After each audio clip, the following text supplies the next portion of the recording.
Alright, so this is a section where we're going to talk about the content, which is really the reason why they decided to watch your video or to read your sales page in the first place. Because you've promised them this one thing and they're there to learn about whatever it is that you promised them. So this section, section number 2, content, comes down to this.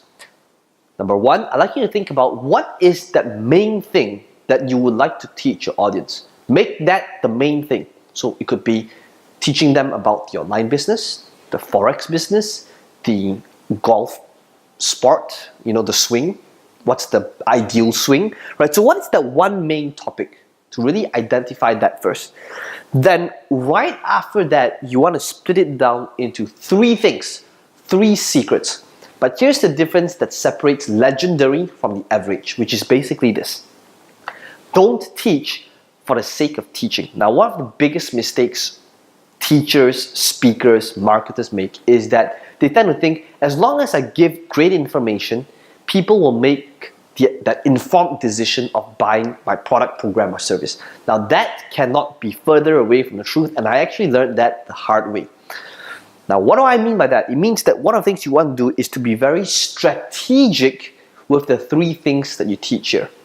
So for example, if you're teaching secret number 1, make sure you're actually using it to answer an objection rather. So for example, it could be, in order to succeed online, so that could be secret number 1. In order to succeed online, if my product is an online product, is that you need to be really good at marketing. You don't need to be a programmer, a designer, or a coder, but rather to be a really great marketer. And the good news is, marketing is a learnable, trainable skill.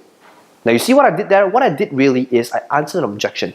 What was the objection? The objection is, Peng Joon, I don't know if I can do this because I'm not good with computers, I'm not a programmer, a designer, or a coder.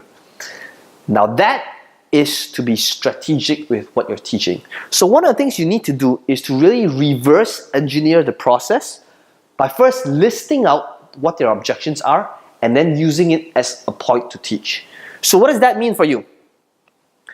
It means that and before I move on to the doing section, so the last part of it would be to ask them for permission and to transition to a pitch. Once you've taught these 3 things, you then move on and say, since we spent some time together, would it be okay with you if I shared with you the system that has made a huge difference in my life?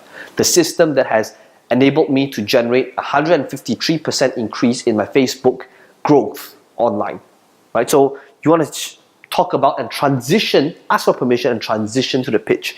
So in terms of the doing section, here's the main thing. Think about the one main thing you want to teach, then list down all of the common objections people will normally have in your industry. So remember, objections is not just objecting you, your product, your brand, your industry, but it could also be an internal thing.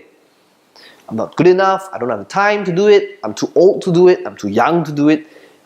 So think about those objections that they might have and then use it as the 3 things to teach. And once you've done that, write down the script on asking for permission and the transition to actually offer your product, program, and service. And once you've done that, and only when you've done that, please go ahead and move on to the next video.